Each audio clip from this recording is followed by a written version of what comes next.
Bienvenido a Algo que Contar. Hoy tenemos a Luis Palacios. Él es un querido y destacado colega y lo voy a presentar por la pertinencia del tema que nos convoca hoy día en este capítulo. Luis es, de partida, él nació en Barquisimeto, Venezuela, venezolano, radicado en Chile hace muchos años. Él es abogado, magíster en Derecho en Mención Constitucionalismo y además es magíster en Derecho Electoral. Y además es candidato a doctor también con mención en Constitucionalismo y Derecho por la Universidad Austral. Y además es investigador y director del Departamento de Derecho Público de la Facultad de Derecho y Ciencias Sociales de la Universidad San Sebastián. Así que es el invitado idóneo para el tema que nos convoca, que es la crisis en Venezuela. Bienvenido, Luis. Muchas gracias, Francisco, y feliz de la oportunidad de participar en Algo que Contar. Encantado de tenerte acá. Lo primero, ¿cuál es tu observación en general? Luego vamos a ir bajando ciertos detalles, pero en general, ¿cuál es tu visión de la crisis que están viviendo tus connacionales? Bueno, hay tres escenarios que se discutían intensamente en Venezuela antes del domingo 28 de julio. Primero, el triunfo inobjetable de las fuerzas democráticas lideradas por María Corina Machado y Edmundo González Urrutia. Segundo, la alta probabilidad de fraude. Y tercero, la represión como medio de consolidación del fraude. Esos tres escenarios se confirman a partir del 28 de julio y la madrugada del lunes 29. ¿Por qué razón? Primero, respecto al triunfo de las fuerzas democráticas, todos los estudios de opinión de empresas nacionales e internacionales realizados en Venezuela antes de la elección y durante la elección anunciaban el resultado que conoce hoy el mundo, que señala precisamente el triunfo de la oposición política con una ventaja incluso del 60% de los votos. Segundo, lo evidenciamos la propia noche del domingo 28 de julio y el lunes 29, la represión como medio de consolidación del fraude, porque las fuerzas democráticas entre las 7 y las 9 de la noche del domingo reportan a los medios de comunicación en el país que se están produciendo incidencias que provienen de Caracas y de las regiones en las cuales se niega el acceso de la ciudadanía al acto de verificación ciudadana. Sí. Igualmente se niega a los testigos o apoderados de los partidos políticos a obtener el acta de las mesas donde ejercieron su función como testigos. Y por último, lo relativo a el hecho de la ocurrencia de la violencia como medio de consolidación del fraude también lo evidenciamos el día lunes, donde el pueblo venezolano, no estando de acuerdo con el resultado oficial que emanó de la autoridad electoral, se lanza a las calles a manifestarse y la respuesta del Estado fue una represión excesiva. Hay un tema ahí, porque claro, en Chile las voces con menos conocimiento sobre el tema en realidad critican nuestro sistema electoral, que tiene, digamos, muchos vicios de inseguridad, y la verdad es que si uno lo ve, no tenemos un sistema autoelectrónico, pero la verdad es que funciona bastante bien. Y en democracias más consolidadas o medianamente más consolidadas que otras, no hay una urgencia por observadores internacionales, situación que no ocurre como el caso de Venezuela. ¿Qué ocurrió con estos observadores? En los medios de comunicación vimos que se negaba el ingreso a los colegios, que son los locales de votación, que había en algunos incluso dejaron fuera de la posibilidad de votar a gente que evidentemente eran de oposición. ¿Cómo ves ese escenario y a la vez cómo funciona el sistema electoral en Venezuela? Bueno, a diferencia de lo que ocurre en Chile, a partir de los años 90 en Venezuela se incorporan elementos de tecnología electoral. Es un mandato de la Constitución de 1999 que el proceso electoral sea automatizado. Eso lleva a que los venezolanos voten habitualmente en un computador. Acuden a un centro de votación donde está disponible un computador y el elector elige entre los candidatos disponibles, verifica la opción y presiona un botón en una pantalla donde le da a votar. Luego, este sistema también incorpora que el elector, una vez ha hecho su selección, el computador imprime un comprobante de voto, similar al de un cajero de banco cuando hacemos una transacción en cualquier lugar. Y la persona verifica que lo que está impreso es la opción que eligió. Y luego ese comprobante se dobla y se guarda en una urna electoral. Una vez que ha transcurrido el proceso electoral y el cierre de las mesas se realizó en esta ocasión a las 6 de la tarde. Como acá. Claro, lo primero que va a ocurrir es que se va un personal del Consejo Nacional Electoral, se dirige a la máquina, cierra el proceso y la máquina va a emitir un reporte. Ese reporte lo que nos indica es la cantidad de votos que cada uno de los candidatos obtuvo en esa mesa. Y ese reporte es precisamente el acta de votación o de escrutinio. Luego ese reporte va a ser contrastado con los comprobantes que están en las cajas, en las urnas, para verificar que no haya inconsistencias. Finalmente los miembros de mesa firman ese reporte y los apoderados o testigos también lo hacen. Y a partir de ese momento es que este computador se va a conectar a una red de telefonía fija para transmitir los resultados a un centro de totalización que está en Caracas. Así funciona, digamos, el sistema de votación electrónico venezolano. Las máquinas solamente van a transmitir en dos ocasiones. Primero, se conecta para informar que se ha iniciado el proceso de votación y se desconecta de esta red de telefonía fija. Y luego, al cerrar la votación y hecha la verificación y el escrutinio, se vuelve a conectar para que la sala de totalización del Consejo Nacional Electoral vaya progresivamente recibiendo señales de todas las máquinas disponibles en el país con los resultados. Órgano público y no autónomo. De hecho, es un poder del Estado en Venezuela. El Consejo Nacional Electoral es el órgano que ejerce la función electoral en el país y es el titular del poder electoral. En Venezuela nuestra estructura son 5 poderes, ¿no? Ejecutivo, legislativo y judicial, que son los poderes clásicos que conocemos, y adicionalmente se suma el poder electoral y el poder ciudadano.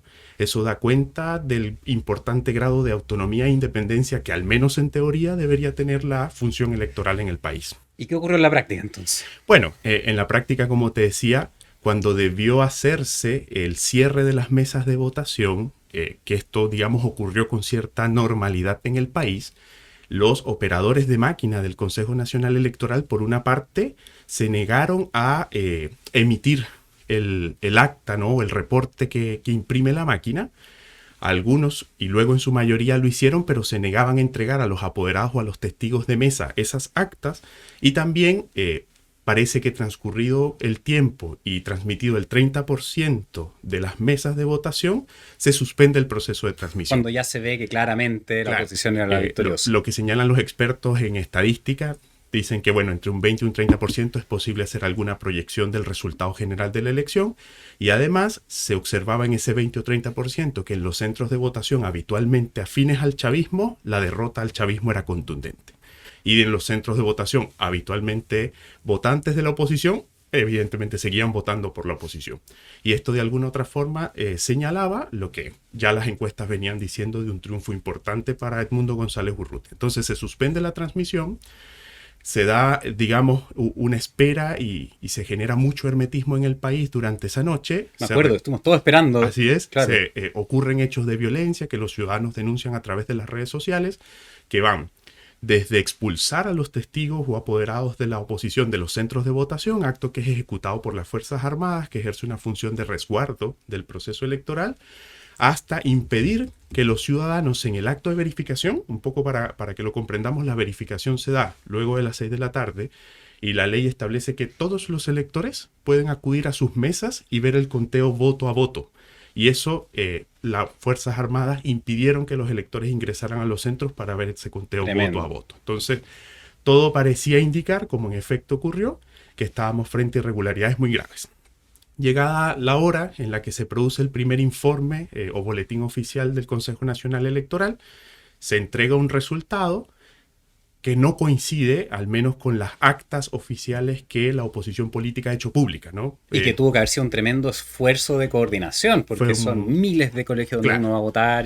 Claro, de hecho la oposición política, y pueden probablemente recordarlo en lo que se transmitió a través de los medios de comunicación internacionales, el llamado tanto de María Corina Machado como de otros actores políticos a que los apoderados o testigos permanecieran en las mesas.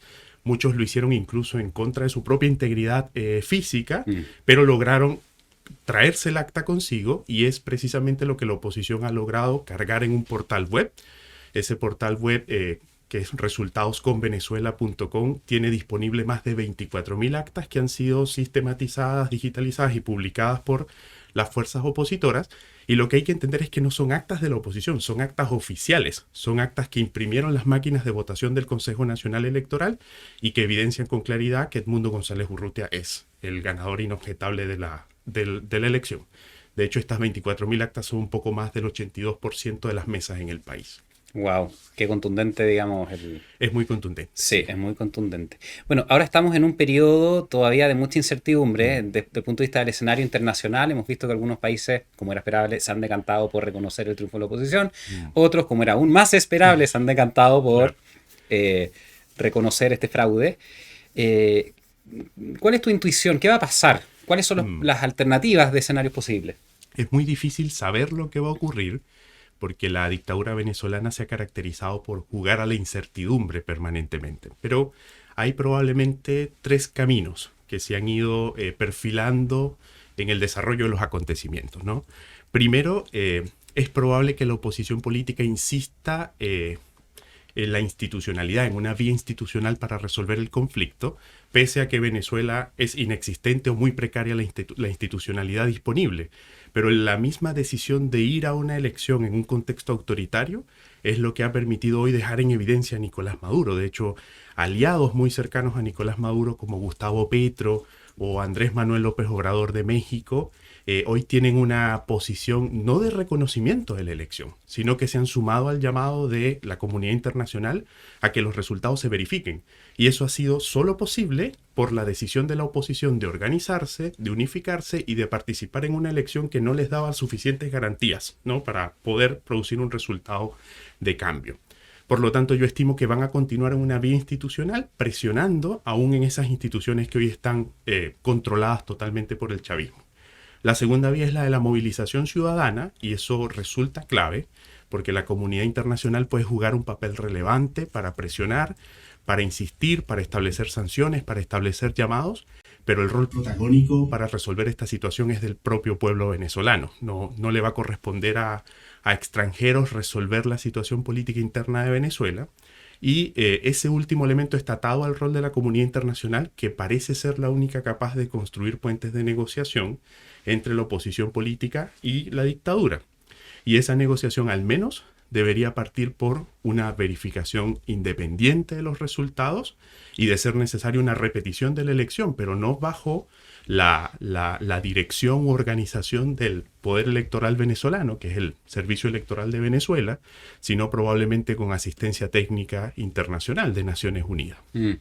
Ahora, claro, la vía 2 y 3 que tú señalas Mm, requiere, creo, una fuerte participación y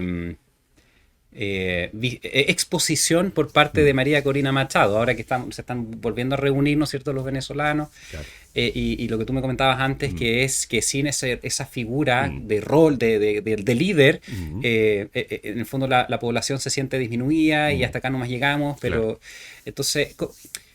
eh, sobre los hombros de María Corina Machado pesa un yunque, digamos, es decir, Enorme, sí.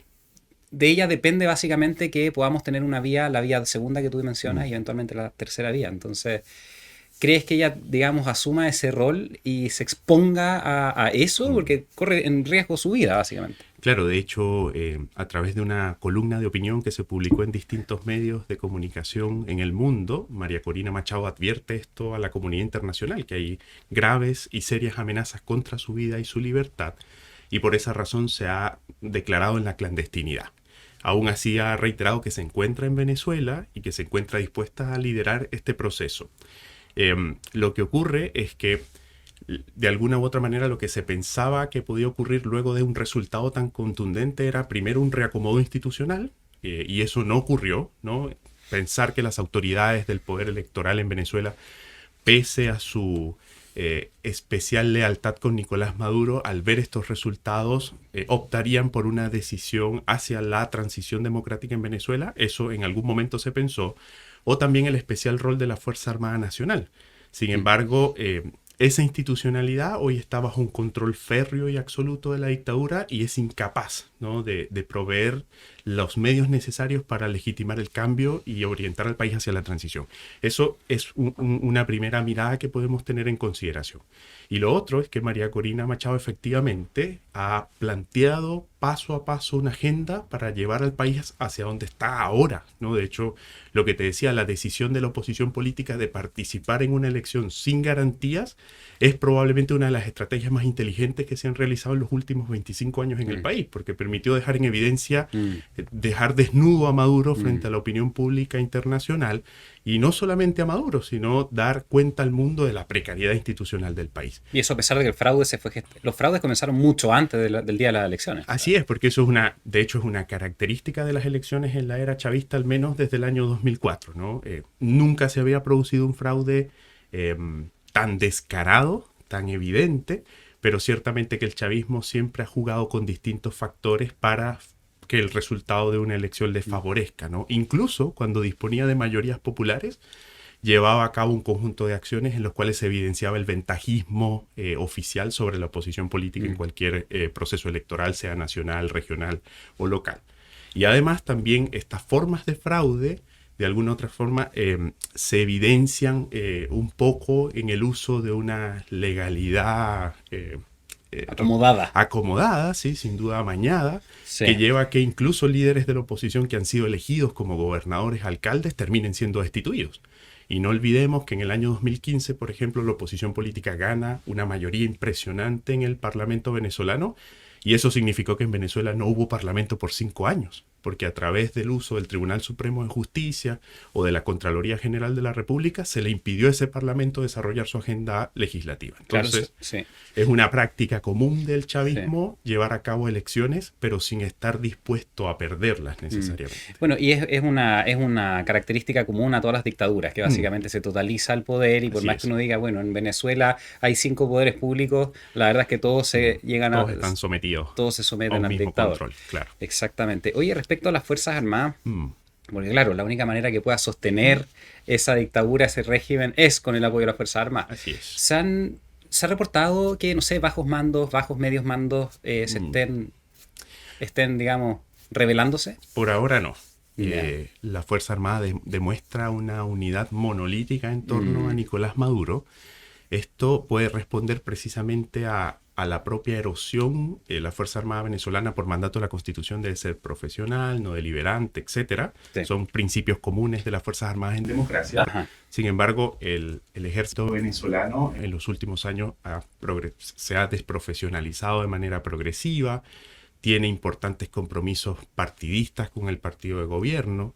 También, es un hecho público y notorio que miembros de la Fuerza Armada incurren en la comisión de delitos de toda naturaleza, incluidos los crímenes de lesa humanidad que están siendo investigados en el país. Y parece ser que por esa vía aún no se produce una fisura que pueda permitir al menos un reclamo de las armas para que el país se reinstitucionalice. Por eso hablaba de esta idea de reacomodo institucional que no se produce en Venezuela actualmente, pese a la contundencia de los resultados. Oye, hace poco salían las noticias, ayer, hoy en la mañana, acerca de un alza gigantesca en los precios de pasajes. La gente que quería salir del país no puede porque antes costaba $200, por ejemplo, hacia Chile ahora cuesta $800, Claro. etcétera. Se avecina una crisis, una nueva crisis, es decir, recordemos que hace menos de 10 años tuvieron un largo periodo de desabastecimiento de alimentos, de medicina. ¿Es esperable que vuelva a ocurrir lo mismo? Es muy probable, especialmente porque la elección del domingo fue parte de un acuerdo entre la oposición política y el chavismo con la participación de los Estados Unidos. Recordemos que Estados Unidos, para presionar una transición a la democracia en Venezuela, ha establecido sanciones sobre las distintas actividades económicas centrales del Estado venezolano, como es la actividad petrolera. Eso, sin duda, ha incidido en la crisis económica que ha afectado gravemente al país, y es muy probable que frente a sentirse defraudados por la decisión del chavismo a producir una elección, pero que es abiertamente fraudulenta, es muy probable que los Estados Unidos reimponga esas sanciones severas a la actividad económica del país, las cuales se habían venido relajando como consecuencia de mutuas concesiones entre Estados Unidos y Venezuela que llevaron a la realización de la elección. Por lo tanto, no sabemos bien cuál va a ser la reacción de la administración Biden, pero recordemos que en Estados Unidos se están enfrentando una elección que es clave entre los demócratas y los republicanos, y es muy probable que las últimas acciones de Biden sean presionar aún más a Maduro para que negocie su salida del poder. De hecho, el secretario de Estado norteamericano fue el primero en señalar que, transcurridos los días y no se hacen públicas las actas de la votación, evidentemente ellos reconocen que Edmundo González Urrutia es presidente electo de Venezuela. Y eso parece, claro, parece ser una señal clara de que Estados Unidos va a presionar y lo va a hacer mediante el uso de sus herramientas habituales, que son las sanciones económicas contra Venezuela y que han debilitado al chavismo. No podríamos decirlo, no lo han debilitado políticamente porque siguen bajo, digamos, llevando a cabo un control férreo del Estado, pero evidentemente la economía venezolana se ha visto afectada y esto tiene una incidencia clara sobre el día a día de las personas. Es probable que eso pueda ocurrir. Hablando de incidencia o de efectos colaterales de todo esto, yo creo que lo que sí se puede esperar es una nueva ola migratoria, no solo en Chile, sino que en distintos países, ¿verdad? Porque ante incertidumbre, yo quiero cuidar a mi familia y agarro mis cosas y si puedo me voy, ¿no es cierto? Sí. De hecho, en algunas de las encuestas que se practicaban antes de la elección se preguntaba a los venezolanos qué pasaría con sus proyectos migratorios, a los venezolanos en Venezuela, qué pasaría con sus proyectos migratorios si ganaba Nicolás Maduro o si permanecía en el poder, como lo que estamos viendo ahora. Y alrededor del 21% de los encuestados señalaban que abandonarían el país si se daba esa situación. Es un poco similar a las encuestas que se practican a las comunidades venezolanas en el extranjero, que si se produce un cambio de gobierno en Venezuela, muchos volverían o retornarían a su país. Pero hoy parece que estamos en el primer escenario, ¿no? Que aumente el flujo migratorio venezolano, que es uno de los más grandes de América Latina. Chile sigue siendo un país atractivo para la migración, aunque hay restricciones importantes en materia de visado, especialmente en la comunidad venezolana. Y me parece que igual se sumaría más bien un flujo hacia el norte, hacia los Estados Unidos, también previendo esta política relativamente flexible de la administración Biden en sus fronteras. Ya, eso. Interesante. Oye, llevemos a esta crisis a nuestro país. Nosotros sabemos que el Partido Comunista es uno de los partidos que ronca en el gobierno actual. No hace falta ser un genio para advertirlo. De hecho, las carteras más relevantes tenemos precisamente a políticos del Partido Comunista. Y se ha discutido, ¿no es cierto?, durante estos días, bueno, hace mucho tiempo, pero estos días con mayor vigor, cuáles son las implicancias de esto que está ocurriendo en Venezuela respecto al gobierno. Es decir, oye, si Boric no dice expresamente y públicamente que hasta acá nomás llega las relaciones con el Partido Comunista, entonces Boric está consintiendo y adhiriendo al régimen de Maduro, claro, etcétera. ¿Cómo lo ves tú? Bueno, lo primero lo hablábamos antes de iniciar la entrevista, que sorprende que el Partido Comunista chileno parece ser más madurista y chavista que el Partido Comunista venezolano. Que el mismo partido, sí. ¿Por qué razón? Porque el Partido Comunista venezolano primero fue expulsado del Gran Polo Patriótico, que es la coalición de partidos que apoya a Maduro y que lo postuló a la reelección presidencial. Y además el Partido Comunista venezolano, al igual que una variedad de partidos políticos, especialmente de la oposición, se encuentran intervenidos judicialmente. ¿Qué significa esto? Que el Tribunal Supremo de Justicia, en su sala electoral, determinó que sus directivas no podían continuar ejerciendo su función como líderes de ese partido y los sustituyó por otras directivas, incluso por militantes externos al partido. Por lo tanto, los militantes históricos del Partido Comunista Venezolano incluso hoy no están bajo el control de las siglas de su partido, ni de los bienes de su partido, ni de la dirección de su partido.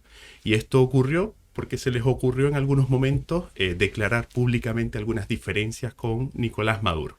De hecho, ellos denunciaban que Maduro se alejaba del legado de Hugo Chávez y eso generó en la opinión pública un debate que termina precisamente con líderes del Partido Comunista perseguidos y que además se vieron impedidos de continuar dirigiendo su propio partido. Entonces, en lo personal me resulta llamativo que el Partido Comunista chileno, pese a estar en conocimiento, porque lo saben, esto se ha denunciado públicamente, estar en conocimiento de lo que ocurre con sus camaradas en Venezuela, sean incapaces de solidarizar con ese grupo que, si bien viene de las filas del chavismo, hoy se declara en resistencia contra Maduro y de hecho en los últimos comunicados que han hecho público rechazan el fraude y hacen un llamado a la población venezolana a que se active contra el fraude. Ese es un primer elemento. Luego, lo que podríamos también evidenciar en este caso es que el Partido Comunista en Chile, o algunos representantes del Partido Comunista en Chile, participaron de la validación del fraude en Venezuela. Acudieron varios diputados del Partido Comunista y varios dirigentes del Partido Comunista chileno a Venezuela el domingo 28 de julio y se han sumado a la narrativa oficial del gobierno de Maduro para señalar que fue una elección válida, que acudieron más de 1.000 observadores internacionales, sí. Y eso no es cierto. Y quisiera aclararlo porque el rol que ejercen, bueno, tanto políticos chilenos que viajaron a Venezuela como el que iban a ejercer políticos de derecha viajando a Venezuela no es de observación electoral. Ellos son acompañantes invitados por los partidos que vienen a, digamos, a ver la elección el día de la elección. Pero la verdadera función de la observación electoral es mucho más compleja que eso. De hecho, quienes ejercieron observación electoral en Venezuela para este proceso fueron solamente el Centro Carter y un grupo de expertos de Naciones Unidas, quienes incluso estaban en Venezuela semanas antes de la elección. Porque la idea de la observación electoral es que se puedan observar y se puedan auditar las distintas etapas del proceso electoral antes, durante y después. Y que la labor concluya después y luego salgan del país, digamos. Por supuesto, lo que no ocurrió. Lo que no ocurrió. Se fueron durante. Y esto es un rol que, bueno, en el caso particular de políticos de izquierda chilena, se ha prestado más bien para vender una falsa idea de una elección que se desarrolla bajo una observación internacional nunca antes vista, y no es cierto, no ejercen esa función.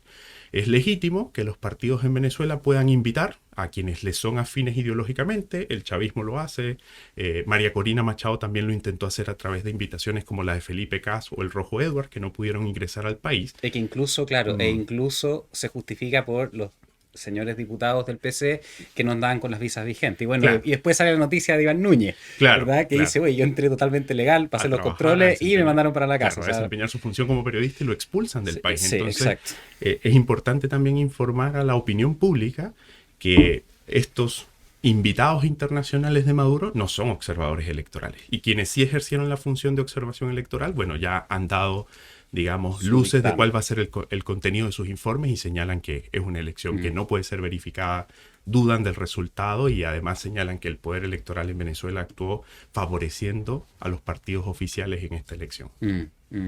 Sí, hay otro tema que ha salido estos días y que es el característica o tenor por origen totalitario del Partido Comunista, y el argumento que se da son la declaración de principios que tienen. Lo hablábamos antes de la entrevista también, y lo tengo acá y voy a leer un párrafo de la declaración de principios del Partido Comunista que está disponible en la página web pcchile.cl. Y ellos declaran como principio lo siguiente: su visión de sociedad arranca, del Partido Comunista, de criterios científico-humanistas. Se sustenta en las concepciones de Marx, Engels, Lenin, etcétera, etcétera, etcétera. Es decir, abiertamente están abrazando las ideas como principio de estos señores que, para el que no lo ha leído, no los ha podido leer, los invito a buscar en Google. Hay mucha literatura para que ustedes puedan entender un poco cuáles son las convicciones filosóficas de estos señores, y que efectivamente tienden al totalitarismo como única medida de imposición de sus ideas.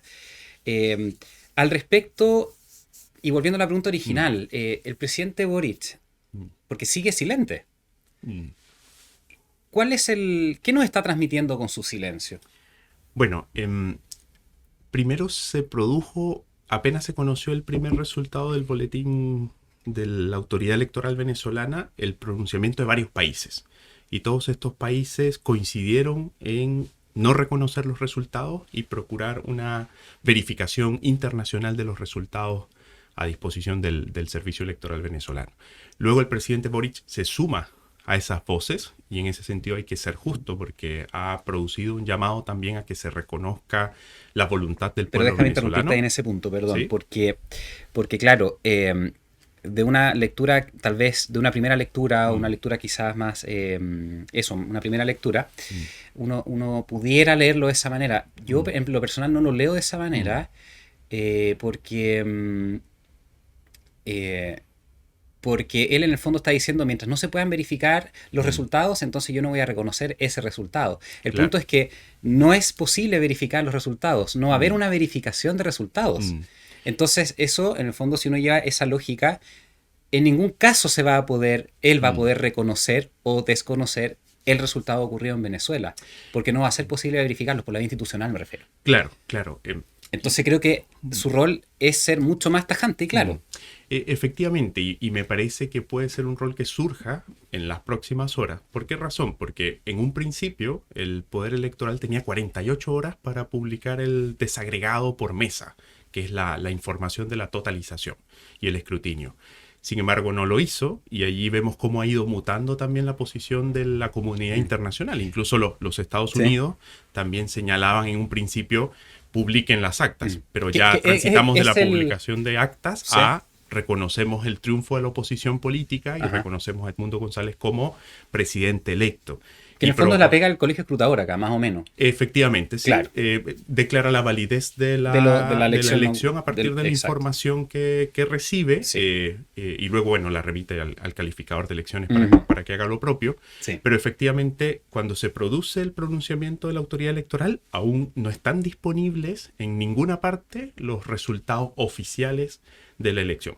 Sí están disponibles las actas, que como he señalado es un esfuerzo extraordinario de la oposición política, Extraordinario. de publicar más de 24.000 actas Sí. que son documentos públicos oficiales en Venezuela en los cuales queda en evidencia el triunfo.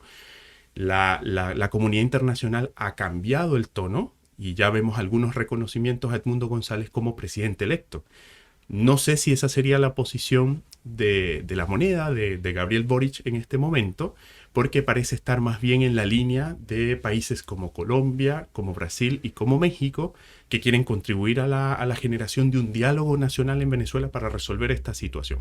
Pero, de hecho, si leemos el comunicado conjunto de Brasil, México y Colombia, insisten en vías institucionales internas para resolver la situación venezolana, y eso es prácticamente no contar con ninguna solución, porque ya lo hemos hablado, todos los poderes públicos en Venezuela están sometidos a Claro, un control claro. absoluto de Maduro, y de hecho, bueno, lo último que vimos fue el propio Maduro acudiendo a la sala electoral del Tribunal Supremo de Justicia, que es un órgano judicial. Esa sala electoral es un órgano judicial que resuelve controversias electorales, y desconocemos cuál era el contenido de su petición. Se estaba impugnando a sí mismo, estaba impugnando su propia proclamación. De hecho, los expertos en Venezuela señalan que no tiene el tribunal aún competencia para intervenir, porque tampoco se han producido actos formales por parte del poder electoral que puedan ser impugnados por la oposición.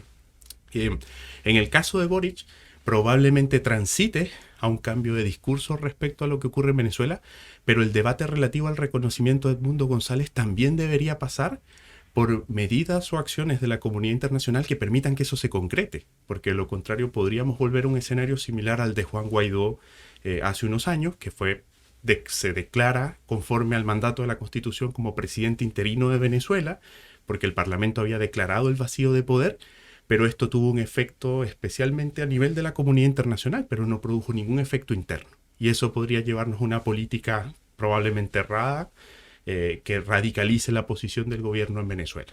Interna, claro. Mm.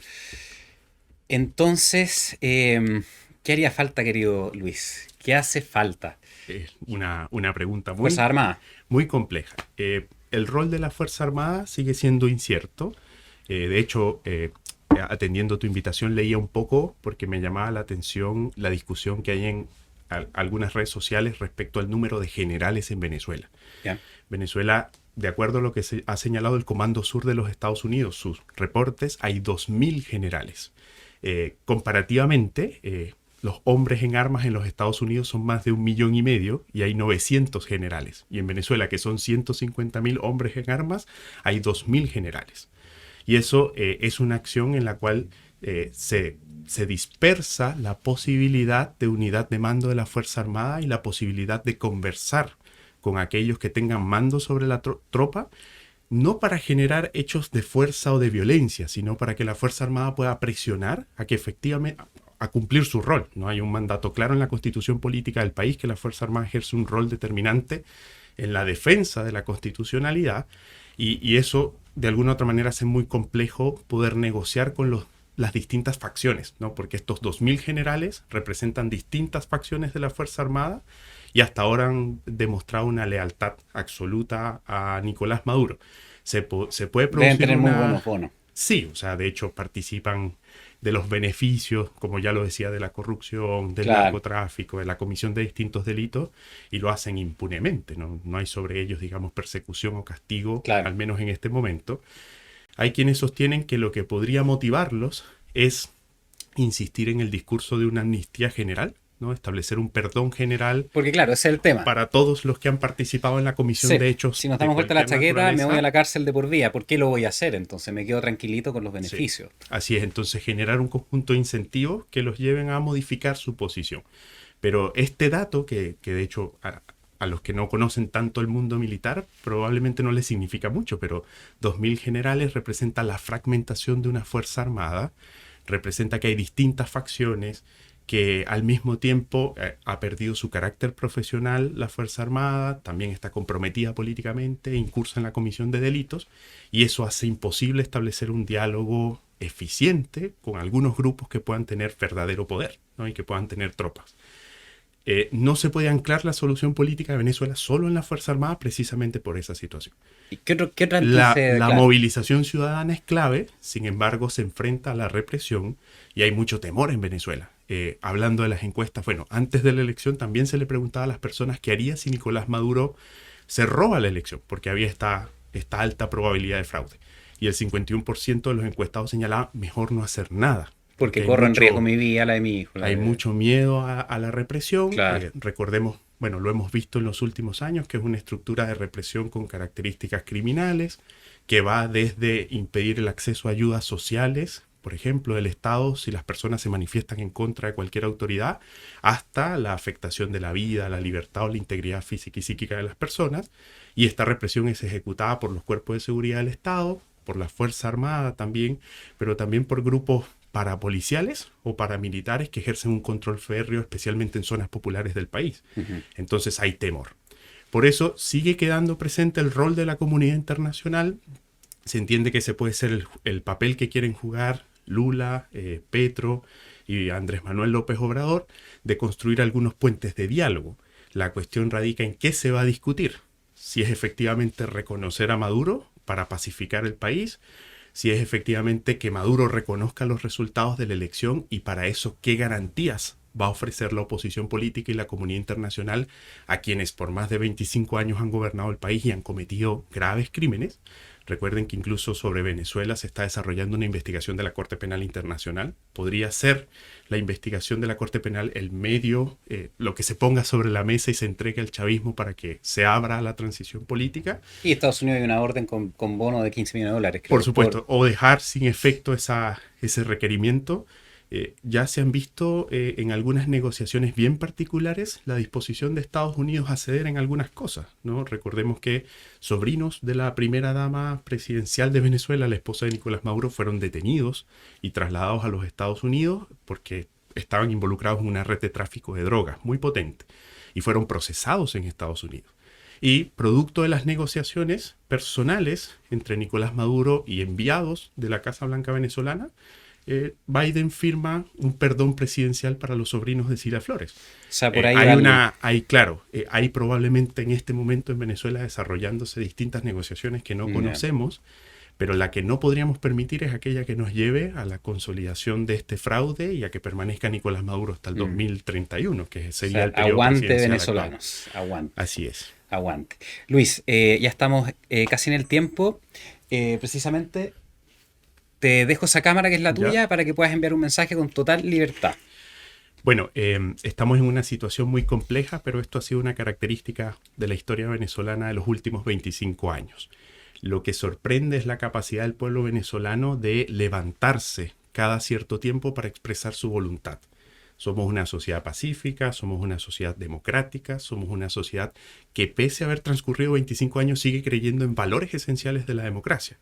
Y por esa razón, probablemente a partir de la creencia en esos valores, vamos a poder construir soluciones que nos permitan llevar al país a transitar hacia una senda democrática, que nos permita también insertarnos en la comunidad internacional. En Venezuela no se discuten los temas que habitualmente se están discutiendo en el mundo porque seguimos en un debate vacío de ideas de la Guerra Fría, en un debate ideológico que no tiene ningún sustento, en una grave crisis económica, en una grave crisis humanitaria, y Venezuela puede jugar un papel clave precisamente en los grandes temas de la humanidad.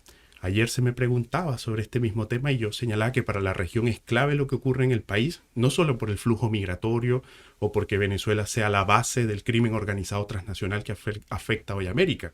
Se nos olvida que tenemos las reservas de petróleo más grandes del continente en Venezuela y ese país podría contribuir al desarrollo de la región en términos de energía. Y es clave para la región. Es clave también para los países de la región contar con interlocutores válidos en Venezuela, con interlocutores serios, confiables en Venezuela. Y eso no lo ha garantizado el chavismo. Cuando las autoridades chilenas quieren luchar contra el crimen organizado y acuden a conversar con Venezuela, no encuentran la misma seriedad institucional que hay en Chile, por ejemplo. Y eso va a impedir una lucha efectiva contra el crimen organizado. Solo si eso cambia, va a ser posible una estrategia regional contra el crimen organizado, va a ser posible una estrategia regional para una migración segura, ordenada y regular, y va a ser posible una estrategia regional para insertar a Venezuela nuevamente en el mercado mundial de energías y de petróleo. Espectacular. Luis, te agradezco mucho que hayas aceptado la invitación y que has invitado de nuevo cuando quieras. Muchas gracias. No, para mí un placer estar acá. Gracias por quedarte hasta el final del video. Si te gustó, dale like, suscríbete y nos vemos en el próximo capítulo de Algo que Contar.